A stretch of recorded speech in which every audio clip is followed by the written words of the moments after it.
Nanapod sa tanan, no? Nanapod si Boy Kulot sa inyong atubangan. Shout out tayo ko sa mga followers sa Korea, mga supporter sa akong mga video, naga-share, naga-like. Shout out tayo ko sa inyo dia. Tuloy-tuloy lang sa pagsuporta. Kani dili sa inyo nya ngandoy ko na maging vlogger. Nga ako lang, i-share lang ako kung unsa ngay i-share.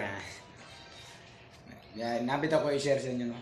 Kung isa man galing tong makauyab og mga babaeng selosa, lalaking seloso, ang pingin na og ipaglaban na.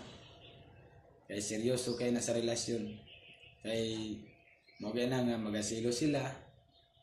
Kay di sila musugot nga madto ka sa lain. Munang nagasilos yun na sila. Sino di yun na malikayan sa relasyon ng pagsilos? Ito mo. Nga love you ka niya.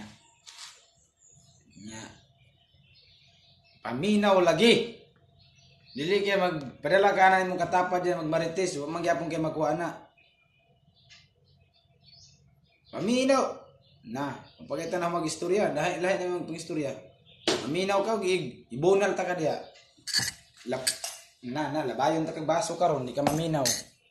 Ikag ulo, di ka maminaw, ha? Paminaw ako.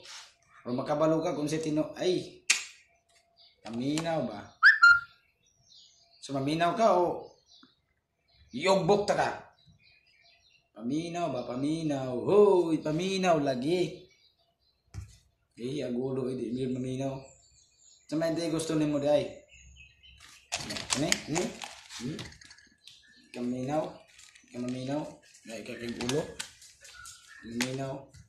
Nang katungwa pa nakauyab, huwag katungwa pa nakauyab, niya makakita mo babae nga na silosa, o dili lalaki nga siloso. Ang pingi na. Kay seryoso kay na sa relasyon, dili kay sigig. Di makamaminaw dia. Paminaw ba? Hindi ka magmarites ka. Ka ba? Hindi ka gahit yung kagulo. Nabayon ito. Itagpan ron. Gahit ka kagulo. Hindi ka maminaw. Mas imo pa nang ipalabi ng imong katapad dyan. O makaya makuha na. Paminaw ba? Paminaw. Para makabalo kag unsa. Ay lagi kong palaguta kay. Lamay kayo kung maglagot. Kadagan kayong madamay. Sa akong pagkaseryoso. Dagang kayong salamat. Like and share. And God bless.